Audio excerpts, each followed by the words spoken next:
who want to be repatriated, we will find ways to get you out safely. So right now, safety first for our people, and that is the key thing here. Altogether, that's 1,416 Filipino nationals who have requested repatriation. On this very day, we commemorate the 77th anniversary of our diplomatic ties, which have been enriched and strengthened by moments of solidarity. We agree that we have made significant strides in advancing and deepening our bilateral cooperation towards the attainment of our mutually beneficial goals. Today's forum celebrates the strong bond between our nations, and it underscores our commitment to attracting more investment that will drive inclusive growth in our region. Kasi ito may harang, sobrang taas ang hingal.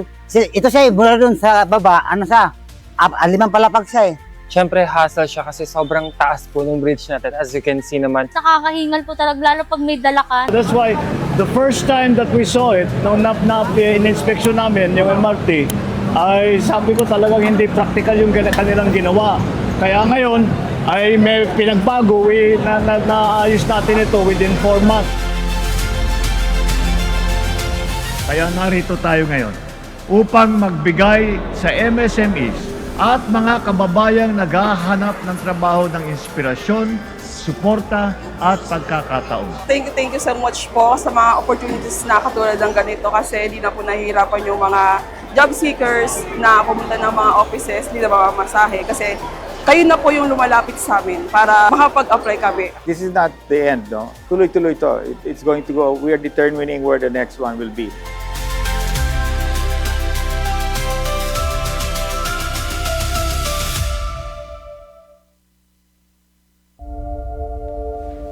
Radyo Pilipinas, Radyo Publiko. Radyo Pilipinas, Radyo Publiko.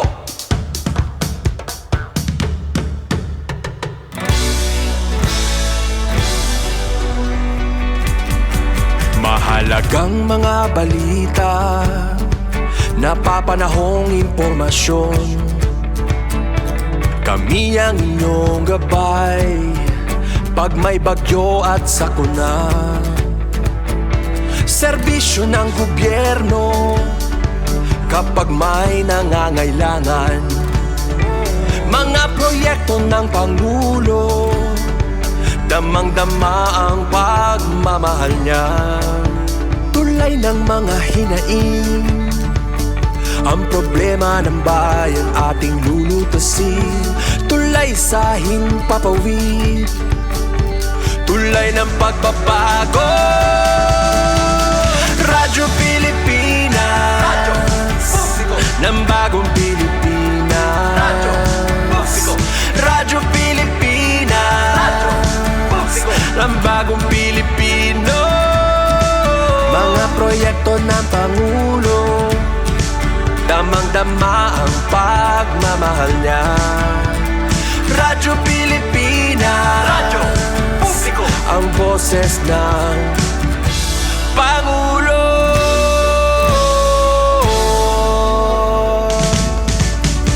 Karamay niyo kami, kahit malayo man kami nakakarating. OFW magsasaka, buhay ay iba't iba, san mang lugar ng bansa natin. Tulay ng mga hinaing, ang problema ng bayan ating lulutasin. Tulay sa himpapawid, tulay ng pagbabago. Radyo Pilipinas, Radyo Publiko. Ng bagong Pilipinas, Radyo Publiko. Radyo Pilipinas, Radyo Publiko. Ng bagong Pilipino. Mga proyekto ng Pangulo, damang-dama ang pagmamahal niya. Radyo Pilipinas, Radyo Publiko. Ang boses ng Pangulo. Radyo Publiko. Radyo Pilipinas, Radyo Publiko. Radyo Pilipinas.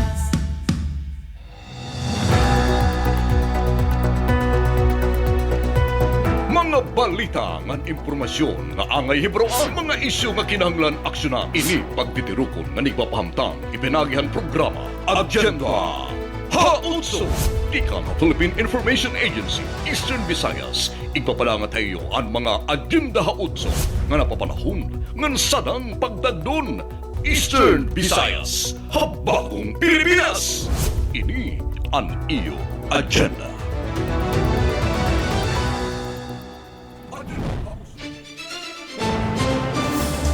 Halinyada han mga balita. DPWH Secretary Vince Dizon otro nga bumisita hariyon otso para panginanuon ang mga infra projects. LGU Naval naglatag hin mga pitad haluyuhan paghitaas han presyo han gasolina. Para pangisda samar gintagan hin fuel subsidy han BFAR haluyuhan paghitaas han presyo han gasolina. Executive Motorcycle Riding Course han PNP HPG nagihingitahin mas talwas ngan responsable nga pagmaneho hakadalanan. Ikatulo nga Senior Citizen Center ha Sinirangan Visayas ginabrihan na San Miguel Leyte. Albuera Borawen Ormoc Tri-Boundary Road dako nga bulig ang mga parag-umahan lugar. Daugan nga mga Evra athlete sa Eastern Visayas mapasong ang gintapo haira pagbalik pa mga probinsya. Mga aktibidad kasumpay han Women's Month celebration kasado na haybay mga lugar ngan buhatan ha Sinirangan Visayas. Harasada Balita. DA Region 8 nagdumara hin anti-rabies vaccination drive. Hub for Integrated Regional Employment Handole suportado han DICT. DSWD ginlatag ang mas halapad nga plano para han Project Lawa ngan binhi. Han News and Information Center yakap veterano sa Bagong Pilipinas program formal nga ginlansar han Leyte. Outstanding sanggunian sa Sinirangan Visayas ginpasinunggan como national champions ngan finalists. Hay istorya palawas, sakit hakasing-kasing ngan mga komplikasyon hini pag-iistoryahan. Mga detalye hanaton mga balita masunod na. Maupay nga oras magsangkayan ninian amon ikaunong edisyon ng Season 2 ha Agenda Hautso.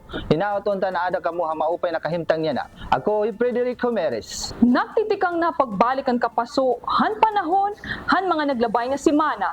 Inin por luminous panigamnan nagtitikahirani na ang summer months. Dini Agenda Hautso nagtitika pa sugihapon ang aton mga balita ngan impormasyon nga among padayon nga ipapadangat ha iyo. Ako Steffi Libarios. Tutok permi hamon kada semana nga edisyon ng Agenda Hautso. Ngan permi niyo makikita na Facebook pages han Philippine Information Agency, Eastern Visayas. Ako, H. Espinosa. Ang Agenda Hautso niyo masusundan ang mga istasyon han Radyo Pilipinas Calbayog, Radyo Pilipinas Sugod, ngan Radyo Pilipinas Borongan. Upod pa ha 94.9 Infinite Radio Villaba, DYRK Radyo Calgara, ngan Birada Teleradyo ha IBC 6 han Palo. Ini Iris Canitas, ini an iyo. Agenda Hautso, Year 2. Agenda Hautso. DPWH Secretary Vince Dizon otro bumisita han Rion Otso para manginanoan infra projects. Adan report ni Jasmine Gate Agosto han PIA Leyte. Otro nga bumisita hi Public Works and Highway Secretary Vince Dizon ha probinsya han Samar agud panginanuon ang ginihingayad nga kakarsadahan han Maharlika Highway como kaparte han serbisyo han gobyerno nga mayad na ini nga parte han road network han nasod. Ang Maharlika Highway o ang Pan-Philippine Highway iginkikilala nga pinakahilabang nga road network nga nagsusumpay han Luzon, Visayas ngan Mindanao. Nagdumarahin inspeksyon hi Dizon ang mga karsada nga iginpapailarom hin maintenance o rehabilitasyon partikulamente dito ha Barangay Nabong ngan Barangay Laygayon ha Pinabakdaw Samar ngan ha Barangay San Pascual ngan Barangay Tulay ha Santa Rita Samar. Mahugot nga ginmando ni Dizon nga kinahanglan maagian na inihin bugos nga mga karsada antes mag Holy Week yan nga katapusan nga semana han Marso. Kailangan before Holy Week, kailangan completely madadaanan ng buo yung Maharlika. No, mula Bicol, mula Quezon, Bicol, Samar, hanggang Leyte. No, so, pumunta ako dito para pasigurado na magdi-deliver yung arte natin na itong lahat ng ongoing natin mabilis matatapos para bago mag-Holy Week, 3 weeks na lang, Holy Week na. Bago mag-Holy Week, lahat to bukas na. So, ang objective natin, wala nang one way. Kung makikita nyo kanina dito sa pinabak daw, may mga nagwa one way pa rin kasi meron pa rin mga area na hindi tapos, mga ilang segment na hindi tapos. So, kailangan matapos to lahat. Dako naman ang pasasalamat han mga residente hininga paniguro og panginanohan gobyerno labinahan personal nga pagbisita ni Dizon. Nagpapasalamat po kami kay Presidente Bongbong Marcos at kay Secretary Vince Dizon na naayos na po ang aming libang kalsada dito sa aming barangay. Malaking tulong po ito para sa maayos na transportasyon. Kasunod han inspeksyon han mga karsada, nagkaada naman hin meeting hi Dizon kaupo den mga gobernador han unom nga probinsya han sinirangan Visayas agud may presentar ang mga plano para naman han tri-boundary roads nga nagkokonektar gihapon hatulong nga probinsya han Samar Island nga makakabulig pagbaton para hapadayon nga paningkamot han gobyerno nga makabot ang ginihingyap nga kauswagan ngan kamurayawan habugos nga sinirangan Visayas. Tikang Philippine Information Agency Leyte, Jasmine K. Tagosto, ini Anio Agenda Haotso. LGU Naval naglatag hin mga pitad haluyo han paghitaas ang presyo han gasolina. Adi detalye kan Rodrigo Victoria han PIA Biliran. Sa pagpadayon sa pagsaka sa presyo sa lana sa timog kalibutan tungod sa padayon nga gubat taliwala sa Iran ug Estados Unidos uban pa mga nasod sa Middle East, naglatag dayon og mga lakang ang lokal nga panggamhanan sa lungsod sa Naval aron mapanalipdan ug mahatagan sa tukmang interbensyon ang mga lumulupyo sa lungsod ug ang publiko sa kinatibuk-an. Nagpatawag dayon og emergency meeting si Naval Mayor Gretchen Estepan Espina uban sa Transportation Committee ug sa Finance Team aron nasgutan ang mga lakang batok sa epekto sa pagsaka sa presyo sa lana. Usa sa magisugyot kay programa mao ang subsidy program alang sa sektor sa transportasyon. Pinaagi nini plano sa lokal nga gobyerno nga mapadayon ang kasamtangang pretty o fare matrix bisan pa sa posibleng pagtaas sa presyo sa lana sa umaabot nga mga semana. Giaktibar pagbalik sa lokal nga panggamhanan sa Naval ang Local Price Coordinating Council pinaagi sa Executive Order No. 37 Series of 2026 aron monitoron ang presyo sa mga nagunang panginahanglanon ug palaliton. Ang lakang gihimo tungod sa pag-usab-usab sa presyo sa lana sa kalibutan nga posibleng makapekto sa presyo sa mga palaliton sa merkado. Ang LPCC makigtambayong sa Department of Trade and Industry ug uban pang mga ahensya aron masiguro ang patas nga presyo ug mapanalipdan ang mga konsumidor. Naghatag usab og notisya ang LGU Naval nga nagpahindom sa tanang gasoline station sa lungsod nga sundon ang fuel price range nga gitakda sa Department of Energy gikan niadtong Marso 6 ngadto sa 9 ug sa mosunod pang gikatakda ang mga price increases sa DOE. Gipahibalo usab sa LGU Naval nga dili pwede mulapas sa nakasaad nga presyo ug ang mulapas mahimong masuspenso ang business permit ug makasuhan ubos sa balaod sa Pilipinas. Kalakip nga gibuhat sa LGU Naval mo ang pagmonitor o pagtaho sa publiko matag adlaw sa kasamtangang presyo sa mga produkto sa lana nga gibaligya sa mga gas station sa lungsod. Nagpagayon usab ang LGU Naval og price monitoring pinaagi sa Municipal Agriculture Services Office o MASO sa Naval Public Market aron susihon ang kasamtangang presyo sa mga nagunang paliton ug panginahanglanon sama sa bugas, isda, karne o tanon ug uban pang pangunang panginahanglan aron sa pagpalipod sa kaayuhan sa katawhan ug sa pagsiguro nga ang mga nagunang mga baligya magpabiling maabot sa presyo sa tanang residente.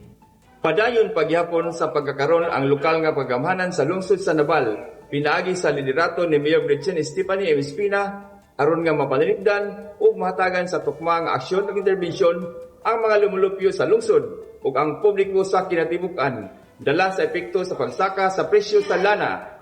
Gikan sa Philippine Information Agency Biliran, Rodrigo S. Victoria, kini ang inyong Agenda Haotso. Parupangisda Samar, gintagan ng fuel subsidy, han bifar halayuhan pagitaas ang presyo han gasolina. Ang detalye ay gahatag ni Shaira May Mancol, Northwest Samar State University intern han PIA Samar.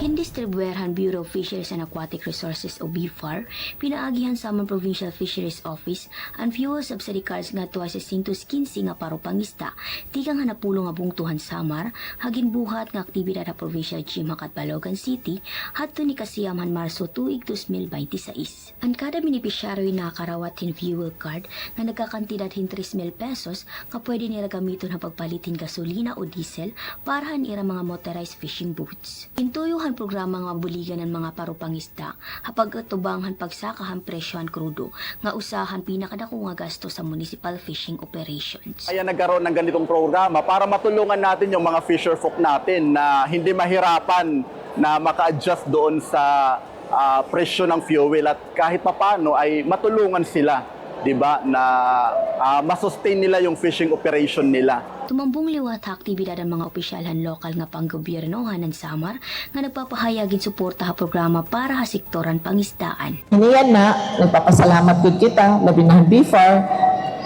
tungod hini nga ayuda nga ginhatag nga niya aton, and we will also check automatic pagtaas ang fuel nahataas manggod pati ang iba nga mga paraliton, so affected liwat an aton ang tanan gud nga mga mulupyos. Para naman ha mga benepisyaryo, dako nga bulig ang fuel subsidy hayra adlaw-adlaw nga operasyon na dagat.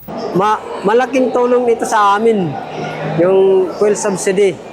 Pinaagi hini nga programa, kinalauman nga makabulig ini ha mga parupangista ha Samar, basi magbadayon ang ira pangawihian nga nang suplayan ista ha komunidad. Tikang ha PAA Samar, Shara May Mangkol, and WSSU intern, ini iyo agenda ha UTSO. Executive Motorcycle Riding Course and PNP-HPG naghihingitahin mas talwas nga responsable nga pagmaneho ka kadalanan. Adiyan report ni Alit Reyes han PIA Leyte.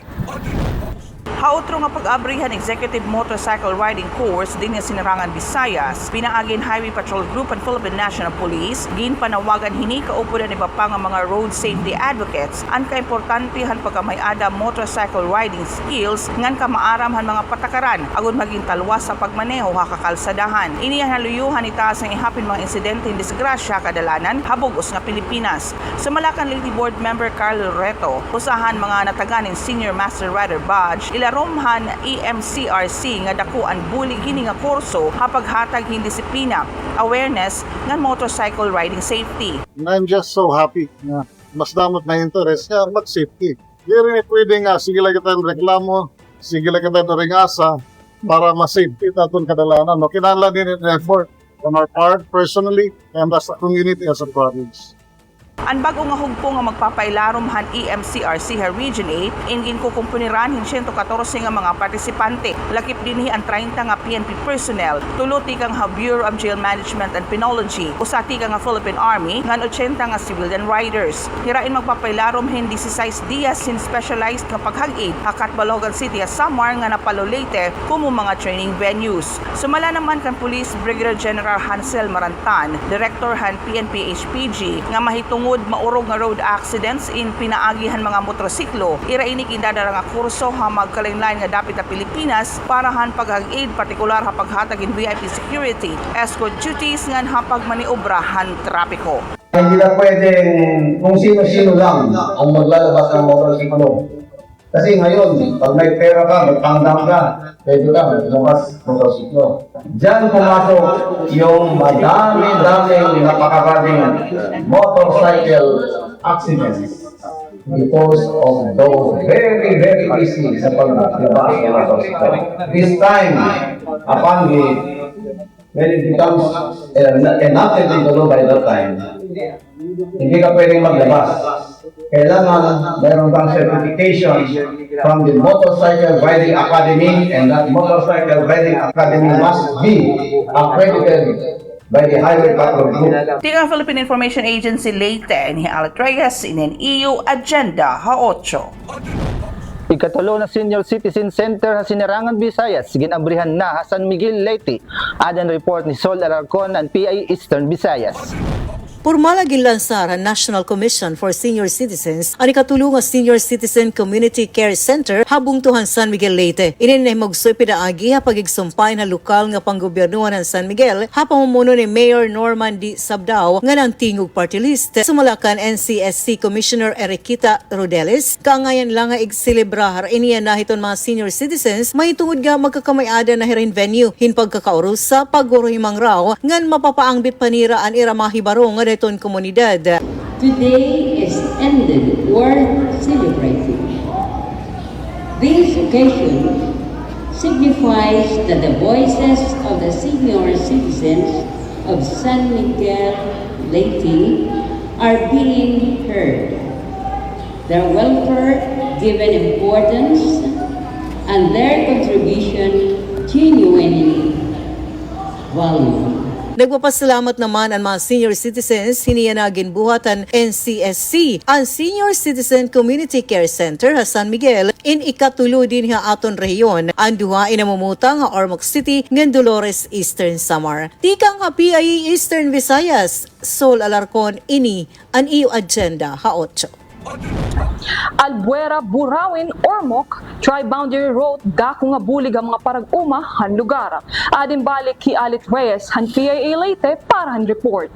Ang pag-abrihan Tri-Boundary, Albuera, Burawin, Ormoc Road, iniin nakahatag hindi ko nga bulig para mga parag-uma han lugar. Maiha nga panahon nga ginantos sa mga parag-uma hindi nga mga lugar han kawaray kalsada nga naging makurya pagdarahan ira mga produkto nga to ha merkado. Hi Dennis Casuna, usang parag-uma Henry Polio, Barangay Liberty, Ormoc City, in mapasunga nagpasalamat nga kamayhaan na inakamay-ada na kalsada din hihini nga kabukiran han Leyte. Nagpapasalamat na ako, kalsada namin ay tapos na at pwede na madaanan ng lahat at pwede natin ang aming produkto. Kasi sa una, alos nahihirapan kami pagdala ng aming produkto kasi malayo pa yung lalakarin namin.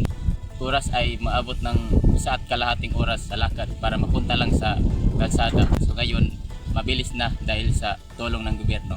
Okay na kahit wala nang lakad o dahil may kalsada na. Ang Tri-Boundary Road ay nagkukonekta han munisipyo han Burawin na segundo distrito han Leyte, ngan habong ton Albuera ngan syudad han Ormoc ha 4 distrito han Leyte. Ginti ka nga nini nga proyekto di dahan tuig 2008 ha panuyo nga magkamay-ada alternatibo nga ruta tigang han norte han Leyte nga to katundan nga dapit ang probinsya. Ginihingitag yapon ang pag-aya dinhi nga kalsada agud mapukan ang rebelde nga mga komunista nga ginsisiring nagkuta di dahini nga mga lugar. Nahimo naman nga mabungkag ang kagiusan hini nga mga lugar sumalahan Philippine Army, mahuman nga hinay-hinay na ini nga naabot ang mga serbisyon gobyerno pinaagi ni nga kalsada. Tika Philippine Information Agency Leyte ni Alit Reyes in EU Agenda ha 8. Madaugon nga Evra athletes sa Eastern Samar, mapasungagin tapuhay ra pagbalik ka probinsya.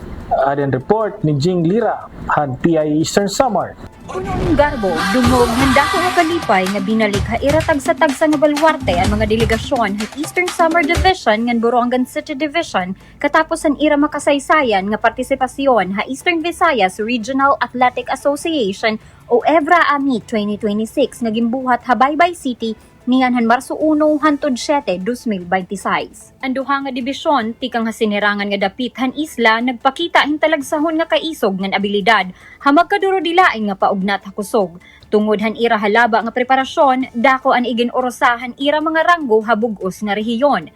Kundiin ginpamatuod han mga atleta nga anwaray spirit indiri la basta-basta magpapaubos ha kompetisyon. Dako nga pagdayaw han Eastern Samar Valiant Hawks yan nga tuig, tikang han ikasiyam nga pwesto hadto naglabay nga tuig, sina kairang hadto han ikaunom nga pwesto han opisyal nga medal tally habugos nga rehiyon. Ang probinsya ay nakakuha hin 20 ka gold medals. Sumala kan Sir Abner Aclao, Division Sports Coordinator han DepEd Eastern Samar, ini nga kadaugan in bungahan heroy taas nga level han training, disiplina ngan waray pag-ukoy nga suporta han mga coaches ngan mga kag-anak.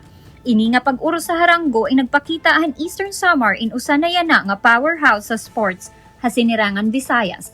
Hi, I could say that this year's participation of the Valiant Hawks or the Eastern Samar Athletic Association was a good fight.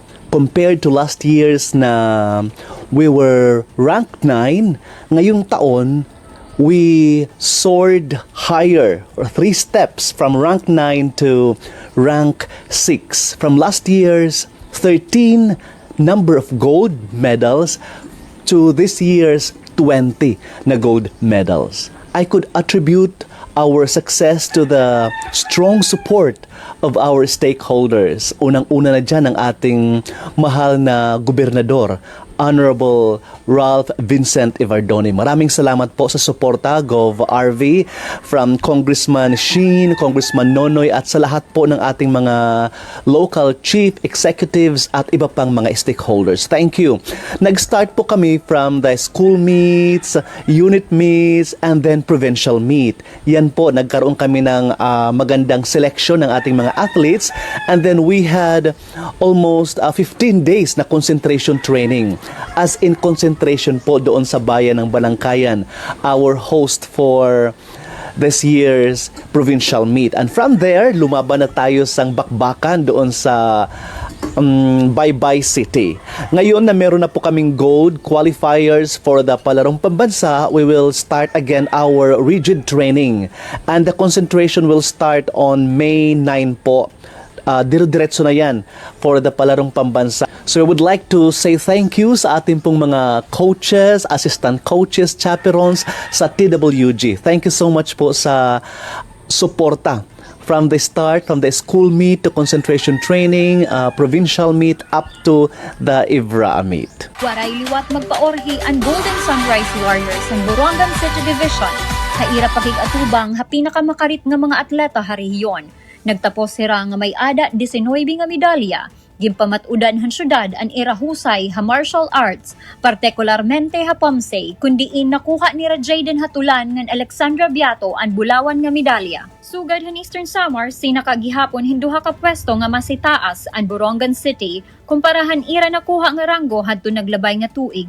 Usa nga klaro nga indikasyon han nagpapadayon nga pag-ursahan kalidad han ira sports program. Dako gihapon ang papel han gobyerno lokal ha pangunguna ni Mayor Jose Ivan Dayan Agda han Borongan City ha paghatag hin kadasig ha mga atleta. Ha usa nga pahayag ginkumpirma ang paghatag hin cash incentives sa mga nakakuha hin medalya. 5,000 pesos para han nakakuha hin gold, 3,000 para han silver ngan 2,000 pesos para han bronze.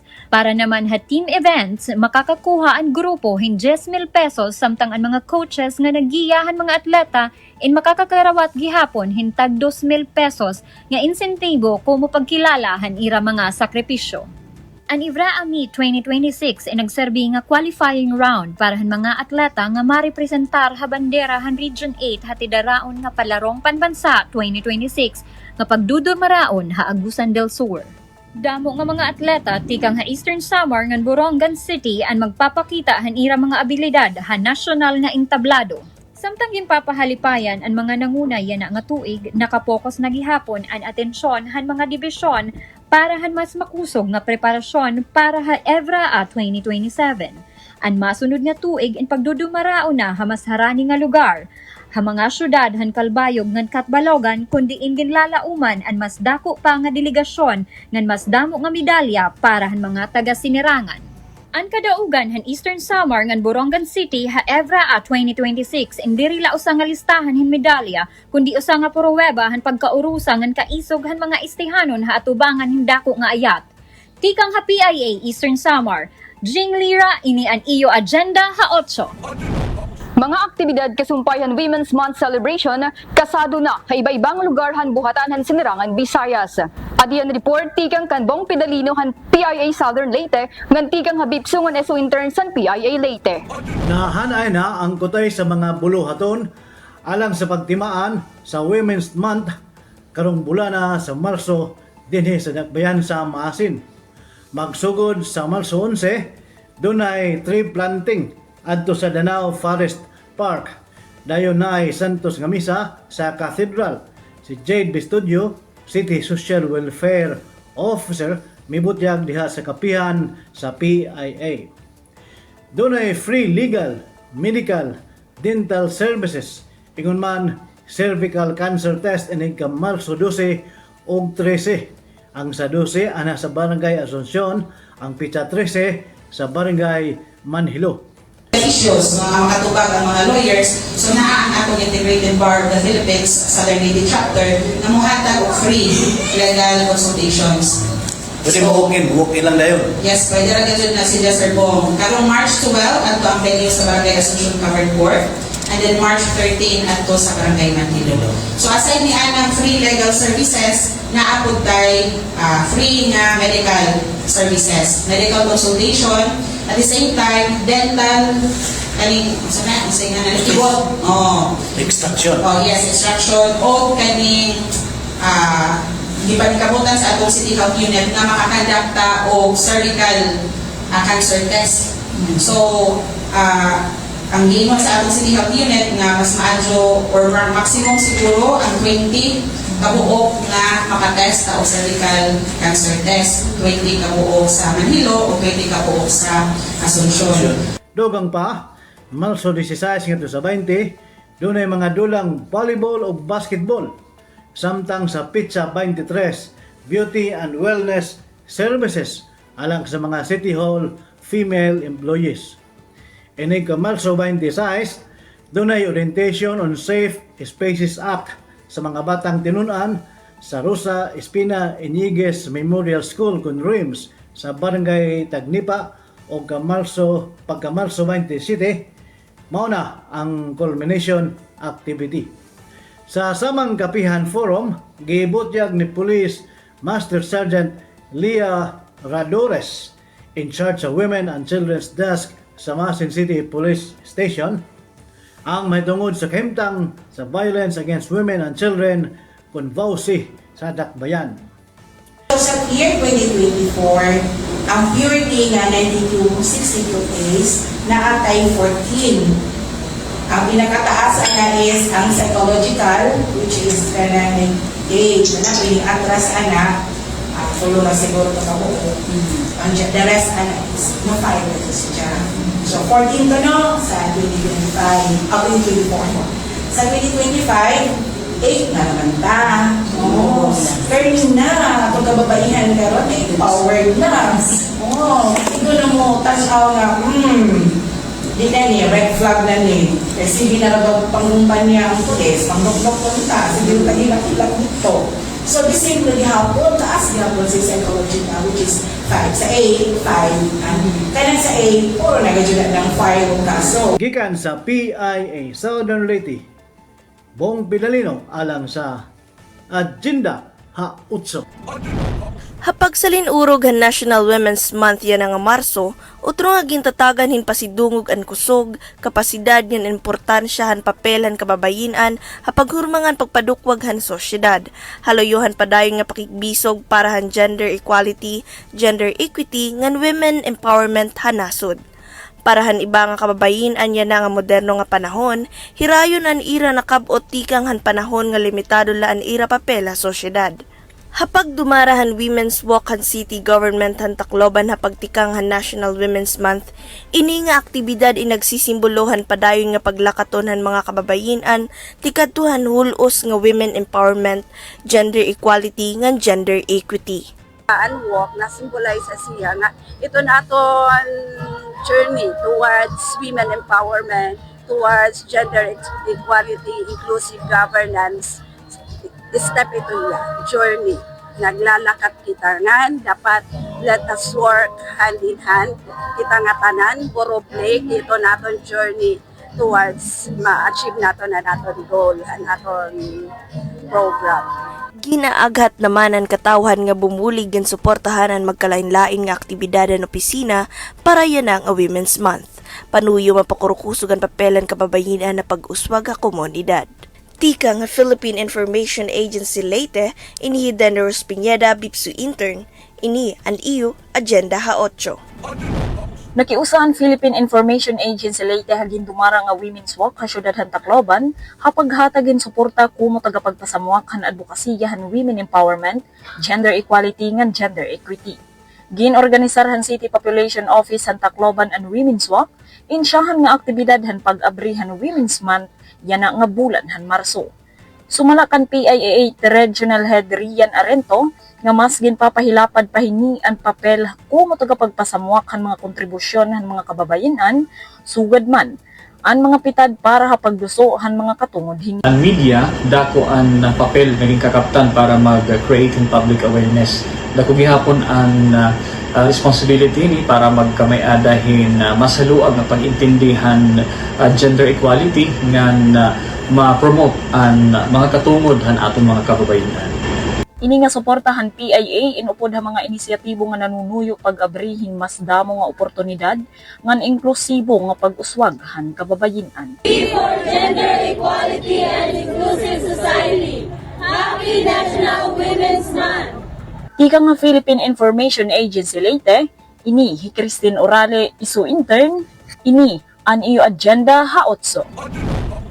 Kasumpayan pagsalin urog han National Women's Month gintatagan nin doon han Tacloban City Police Office an ira ginpakusog nga mga programa ngan mga inisyatibo nga may panuyo nga maprotektahan ng mga kababayin ang tikang hakamudarahog ngan panaabuso komo kapartihan ira pagkomiter ha pagmintinar han katalwasan han publiko ngan pag-undong han tawhanon nga katungod. Sumlakan Police Lieutenant Evelyn Lee P. Diaz, Public Information Officer ng Tacloban City Police Office, mas ginpahurugot pa ang presensya ng mga kakalsadahan, diri ilagod magmanman han trapiko, kundi agod liwat madagmit nga pagbaton habisan ano nga insidente nga posible mahitabo ha mga pampubliko nga lugar. Mas pinakusog ang TCPO ang ira police visibility, pagdumarin awareness programs, nga ng pag-operate ha Women and Children Protection Desk kapag bulighan mga kababayinan nga biktima in panaabuso o harassment.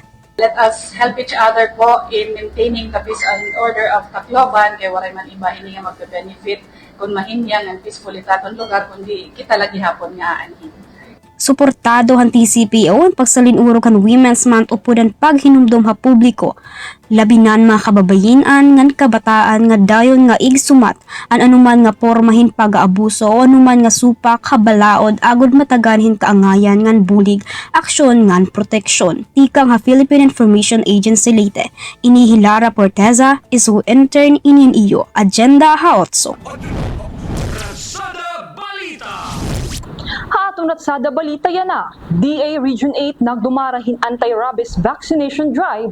Hub for Integrated Regional Employment handole suportado han DICT. DSWD ginlatagan mas halapad nga plano para han Project Lawa ngan binhi. Ini nga iba pa nga mga ratsada himbalita masunod na. Ginlansaran Department of Agriculture Regional Field Office 8 o DARFO 8 pinaagihan ira Regulatory Division na anti-rabies vaccination drive kasumpayan pagsaurog han Rabies Awareness Month yan nga Marso.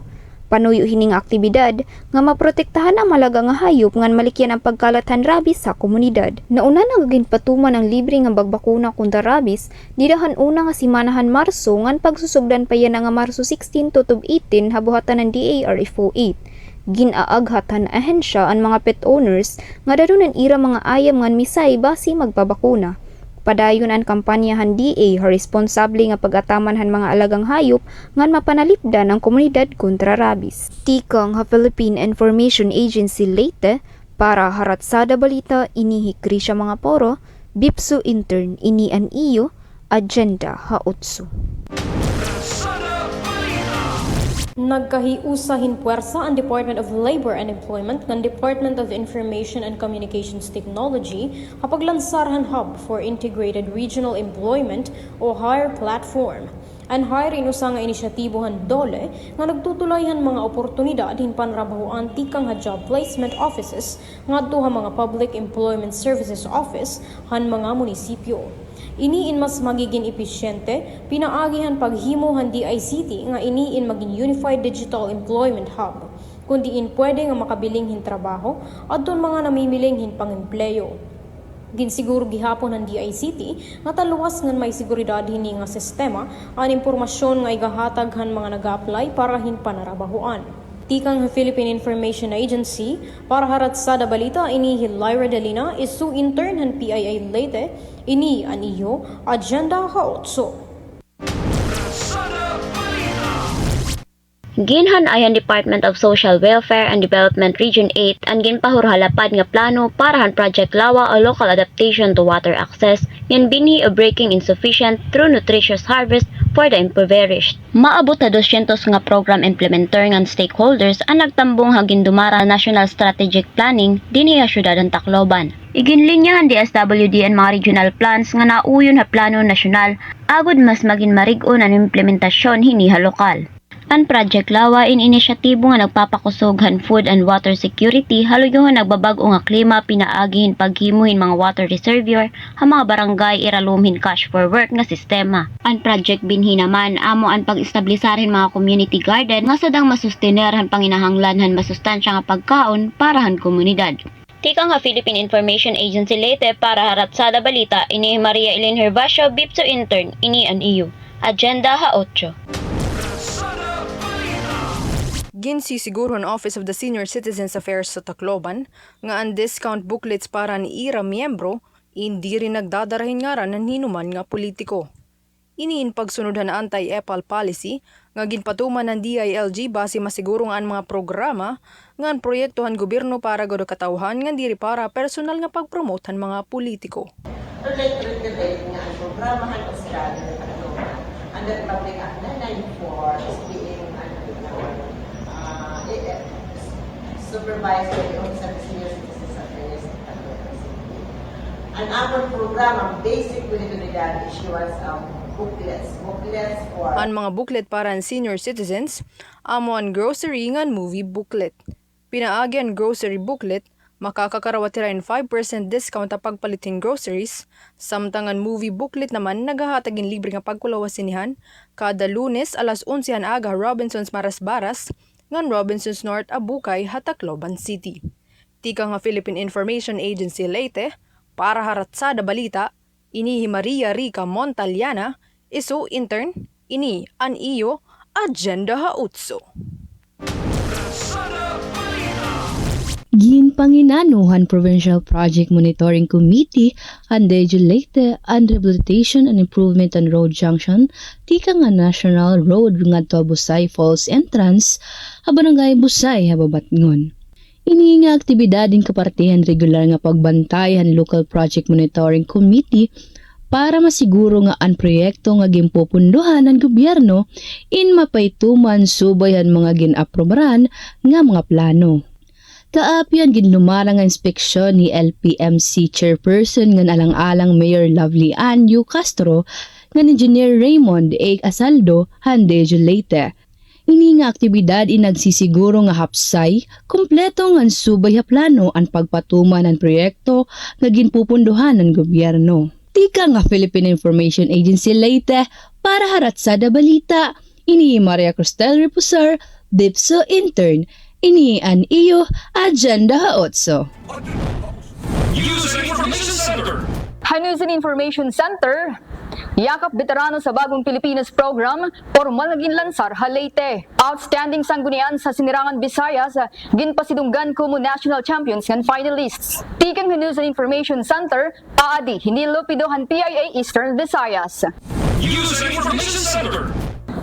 Opisyal nga ginlansaran Philippine Veterans Affairs Office o PVAO ang Yakap Veterano Program ha Provincial Leyte. Kapanuyo nga mapaupay ang serbisyo panlawas para mga veterano lakip na ang paghatag in medical services ng iba pa nga support programs para ha IRA. Sinaagi ang Yakap Veterano Program han gobyerno ang mga benepisaryo in makakatagamtam in medical consultations, health screenings nga giya kung paunan o mapapaymulsan ini nga mga serbisyo panlawas. Pinangunahan ni Undersecretary ng PVAO Administrator Rinaldo Mapago ang paglansar han Yakap Veterano Program kundiin siring niya ini nga inisyatibo in labot lahan na exister na nga Veterans Hospitalization nga Medical Care Program. Kasumpayan patapod ang gobyerno nga dadon ang panguna nga maserbisyo ha katawhan ang implementasyon han Yakap Veterano Program ingin uupod na halakbay serbisyo ha Bagong Pilipinas. Ini nga pitad in nakakabulig ha PVAO nga mas damo nga mga veterano ang maabot lakip an ira mga pamilya habugos nga nasod samtang ginsisiguro ang patas na akses handi kalidad ngan maarakos nga serbisyo panlawas. Pinaagi ni nga integrated program makakakarawat ang Filipino veterans, surviving spouses o kan ira qualified dependents han mas pinaupay nga serbisyo pag-akses han mga benepisyo panlawas. Ini nga inisyatibo ay nanunuyo nga maghatag in suporta ha PhilHealth benefit enrollment, claims assistance nga giya pagkita han abilabli nga healthcare services. Sanglit ginaaghat ang tanan nya PVAO pensioners, retirees, veterans o unqualified dependents nga pahimulsan ini nga inisyatibohan gobyerno. Sumat naman tika nga DILG Regional Office 8 upat nga sanggunian na Sinirangan Visayas ang pinasidunggan kung outstanding sanggunians. Didahan ginbuhat nga 2025 Local Legislative Award National Awarding Ceremony ha Manila didahan Marso 5. Pinasidunggan ko mo national champion ang sangguniang panlunsod ang Ormoc City ha Independent Component City category samtang ang sangguniang bayan han Gamay Northern Samar naman naman in pinasidunggan como national champion para 4 to 6 class municipality category. Labot lahan duhang national champions, naging national finalist naman ang Sangguniang Panlunsod han Maasin City ha component cities category, samtang ang Sangguniang Bayan han Kananga Leyte naman in ginkilala como national finalist han 1st to 3rd class municipalities category. Ini nga pasidungog ngan kalangpusan ha national level nagpapakita ng exceptional dedication, innovation ngan people-centered nga panggobernuhan han mga sanggunian han Sinirangan, Visayas. Tikang han News and Information Center han PIA Eastern Visayas, ini Hinil Dalit Lupido ngan ini ang iyo agenda ha 8. News and Information Center. FYI, for your information. Maaram ka ba nga may dabalaod na Pilipinas nga ang panuyo amon pagpanalipod ng pagpadukwad han katungod ang kababayenan? Amoy niyan balaod nga Republic Act number 9710 o mas kilala nga Magna Carta han kababayenan. Ako Eduardo Lobres. Hining edisyon and for your information, aton paghihisgutan ang balaod nga nag-aagat ang pagkapareho ang kababayenan ng kalilikin na sosyedad. Ako, John Lloyd Acosta. Ang Magna Carta of Women inusa nga komprehensibo nga balaod nga may panuyo nga mawaran diskriminasyon na kababayenan na Pilipinas. Panuyo hini nga masiguro nga ang kababayenan ing magkaadahin patas nga oportunidad sa edukasyon, trabaho, panlawas, nga partisipasyon ng gobyerno nga sosyedad. Hailarom hini nga balaod, ginkikilala ang importante nga papel han kababayenan na nasudnon nga pag-uswag. Ginpapanalipdan diwat hini ang kababayenan kontra pandarahog, diskriminasyon nga niba pa nga klasihin pan ang puso. Gintatagan gihapon hinduon han Magna Carta han kababayenan ang paghatag igo nga serbisyo panlawas upod ng serbisyo panlawas sa panganak ng pag-ataman han nanay. Panuyo hini nga masiguro ang katalwasan ng kaupayan han kababayenan kada balitang han ira kinabuhi. Ginsisiguro gihapon ang balaod ang partisipasyon han kababayenan ha pagdesisyon ng gobyerno, komunidad nga iba pa nga mga sektor han sosyedad. Pinaagi hini ang kababayenan ni natatagan hin mas makusog nga tingog ha mga butang nga makakapekto han ira kinabuhi. Importante nga mahibaruan kada Pilipino haniran mga katungod hailaro man Magna Carta han kababayenan. Ang pagrespeto ng pagkilala han mga katungod han kababayenan inusa nga importante nga pitad ti pakadtoin mas patas nga inklusibo nga katilingban. Pinaagi ini nga balaod paday nga gimpapantukwag ang gender equality nga ng paghatagin gahom ha kababayenan ha bugos nga nasod. Maging maaram han mga balaod nga nagpapanalipod han imo mga katungod. Ako John Lloyd Acosta. Nga ako Eduardo Lobres, LC Interns sa Philippine Information Agency, Eastern Visayas. FYI, for your information, ini ang iyo agenda 8. Istorya Panlawas. Magpapadangat ang mga bagong impormasyon nga nakakaapekto han kahimsog hanaton panlawas. Istorya Panlawas. Mga impormasyon ang mga tambal o paglikay han mga magkalinlaing nga mga sakit nga nakakabalaong panlawas ang mga tao. Iyo may babatian, ay Istorya Panlawas. Istorya Panlawas, masunod na. Maayong oras mga kaigsuunan. Sa karong edisyon sa Istorya Panlawas, atong isgutan ang sakit sa puso, usa sa mga nag-unang hinungdan sa kamatayon sa Pilipinas. Ako si John Aaron Tambis. Ang sakit sa puso naglakip sa lain-laing kondisyon sama sa heart attack, heart failure o hypertension na makaapekto sa pag-andar sa kasing-kasing. Kasagaran kini konektado sa taas nga pressure sa dugo, taas nga cholesterol, panigarilyo o dili aktibong lifestyle. Ako si Carmen John Villesquina. Maayong adlaw Pilipinas. Sumala sa datos sa Department of Health o DOH, ang sakit sa puso nagpabiling usa sa top causes of death sa nasud. Libo ka Pilipino ang maapektuhan matag tuig tungod sa cardiovascular diseases. Sumala sa report sa DOH o sa Philippine Statistical Authority o PSA, ang ischemic heart disease o pagbabag sa agos sa dugo padulong sa kasing-kasing may usa sa nag-una nga hinungdan sa kamatayon sa Pilipinas sa naglabay nga mga tuig. Sa Eastern Visayas, padayon ng kampanya sa mga local nga health offices aron mahibawan dayon ang mga kaso sa hypertension ug uban pang risk factors aron malikayan ang komplikasyon sa kasing-kasing. Ang sakit sa puso kasagarang resulta sa dili maayong pagkaon nga taas og tambok ug asin, kakulang sa ehersisyo, sobra nga pag-inom og alak, panigarilyo ug stress. Aron malikayan ang sakit sa puso, ginawag sa DOH ang publiko nga Mukaon og balanse nga pagkaon, nga daghan og prutas o gulay. Mag-ehersisyo labi na minus 30 minutos kada adlaw. Likayan ang panigarilyo og sobra nga pag-inom og alak. Magpa-check up kanunay aron ma-monitor ang blood pressure o cholesterol. Ang kasakit sa puso mahimong magpakita og sintomas sama sa kasakit sa dughan, kakapoy, lisod og paginawa ug kasakit nga moabot sa bukton o apapangig. Sa uban kalit nga heart attack ang unang timailhan. Kung makasinati ka o grabe na kasakit sa dughan o kalit nga paglisod sa paginawa, adto dayon sa pinakaduol nga health center o ospital aron malikayan ang mas seryosong kahimtang. Dapat healthy Para happy. Gikan sa Philippine Information Agency, ako si Carjan Villesquina. ug ako si Janairon Tambis. Kini ang iyo Agenda Hautso.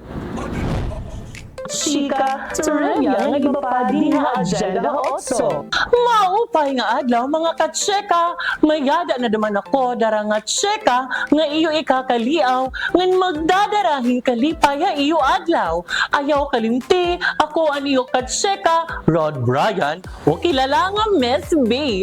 Posture, confidence, beauty, intellect, spotlight. So this will be our cheka for today. A quick glimpse of the world of undying beauty and confidence. Undefeated Miss International Nicole Borromeo, third runner-up, madangat na ang Miss Universe Philippines 2026 stage, kumusa nga delegate ang Cebu Province.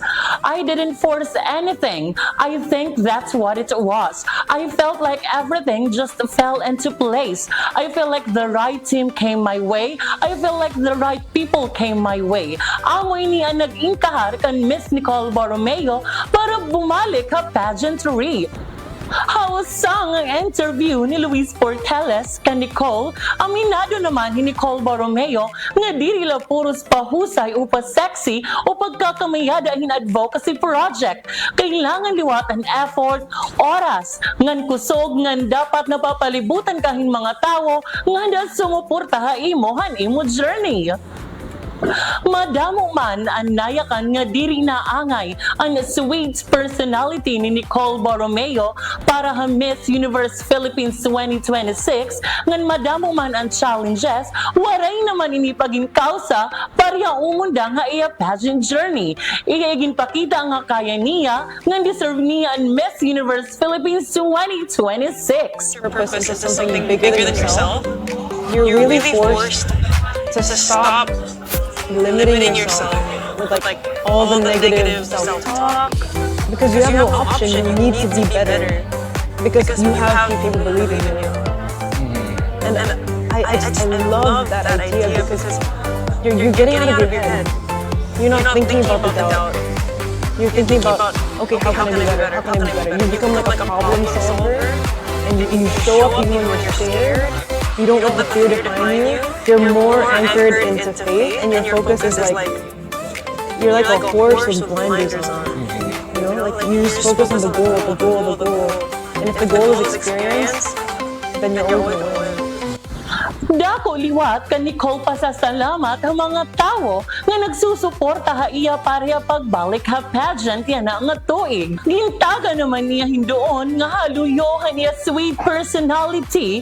Ibang version ni Nicole Borromeo ang makikitahan pageant fans ngan audience sa stage. Kaya liwat iginhayag nga abriya for feedbacks and constructive criticisms tika nga iya supporters. Siring pa niya, she'll take it as a motivation, as inspiration to keep fighting every day and give her best. Damo man ni stress sa buhay o trabaho, usahay ayaw kalimot pag-relax o pag-enjoy hay mo kinabuhi. Live the life you always wanted. Siring panira, life is too short to be sad. Kayo pick yourself up, dust yourself up, and get back on that saddle and ride like a piece of cake. Sano ako magtapos, mayada ako gutiyay nga trivia. Aram ba niyo nga Miss Gloria Diaz, ang first ever Filipina nga nagdaogan Miss Universe. Nagdaogyahan July 19, 1969, naging dumara ang Miami Beach, Florida. Ako si Rod Bryan Gimba para cheka trivia ngan iba pa. Iniyan iyo Agenda Otso. Sumat panahon! Anya na nga si Mana nga uuran nga na-experiensyahan din niya sinirangan Visayas, Indurot, Hanlo, Pressure Area, Hamay, Mindanao nga dapit na nakaka-epekto hanbugos nga rehiyon. Lakip pa ang kadakon nga parte han Mindanao. Tika nga Weather Bureau and Philippine Information Agency Eastern Visayas, ini Hirobin Minyano, ini ang iyo agenda, Hautso. Kapag sa linurog ang 2026 National Women's Month, nakasentro habugos nga nasod ang kampanya na We for Gender Equality and Inclusive Society. Yan ang tuig ini in mayata something nga Lead Like the Babaylan's Pilipinas. Diin nagpapahinumdong hanrito na kasaysayan ang mga kababayinan ng mga Pilipino sa paman ang kolonyalismo, ang mga babayi hindi kikilala na ng mga leader, pagsagdon, ng magmarandok ang kinaadman ang katinguban. Ang babaylan, inkadaan nga katinguban ng mga Pilipino, hindi nila espiritual nga leader, hiyain na nanalimugngaan, tambalan, nandiya, hantanan ng mga mahinungkanon ng mga desisyon sa komunidad. Hiya ang liderato in subay han iya kinaadman, pagpaid ng tutong nakahintang han tagsa-tagsa. Hipapakita niya ang pagiging leader, hindi nila tungod han gahom, pero han iya kapas na magserbisyo ng maghugtong han bugos na komunidad. Yan ang panahon hirayo na nahinatuwa ng mga kababayinan ng mga Pilipino. Makikita hiraha mga durodilain ng mga pantag, ang gobyerno, negosyo, akademya, siyensya, media, ng mismo kasuludhan panimalay. Pero nagpapabiling paghihapon ang ayat, sugad diri patas ng oportunidad, diskriminasyon, nga ng panlupig, ng panabuso ng mga kababayan.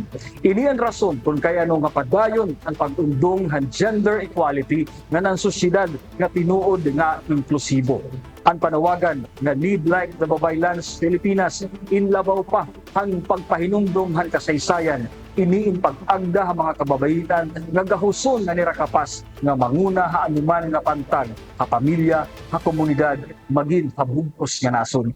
Ang pagdusuhan, pagpaprihas, han nga tanan, mababayi man o lalaki, in kolektibo nga buruhaton, han bugos nga sosyedad, maging han mga kalalakinan, institusyon ng gobyerno.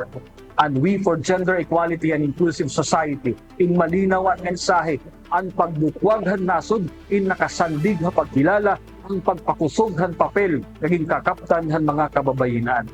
Kung ang kinaadman ng pagpaid han mga babaylan in magsiserbi nga inspirasyon han kabugusan nga liderato, mas magiging marigkon ang komunidad, yan mas magiging makatadungan ang aton sosyedad. Ang Women's Month, hindi nila pagsalimuhan kalantusan ng kababayinan, kundi bago nga saad nga padayon ipasiugda ang sosyedad nga patas, makatadungan ng abre hanatanan. Kaya kung ang kababayinan, hindi tatagan hinigayon nga magkumara, nga umudwag, ang bugos nga nasod, ang magpapahimulos ng tanan. Editorial, ako si Ryan Rito, ini ang iyong agenda also. Iyo palahin batiyan ang pinaka-erohi nga impormasyon ngan solusyon. Sugad man mga programa han gobyerno nga nakakabenepisyo han mulupyo. Damo na salamat an iyo pag-upod haamon hini nga edisyon. Kamin magpapabilin nga ada sentro han mga balita nga naksyon parang katawhan han rehiyon. Hasta sunod ngay gayon. Ini an iyo Agenda Also Year 2. Agenda House. Salamat haniyo pakigurusa ha Agenda House, ang programa nga nakatutok ha mga balita, impormasyon, ngan solusyon kasugbong ang gobyerno para ha kauswagan han panginabuhi han mga mulupyo tubtub ha sunod nga higayon Eastern Visayas. Habagong Pilipinas! Ini ang iyo Agenda.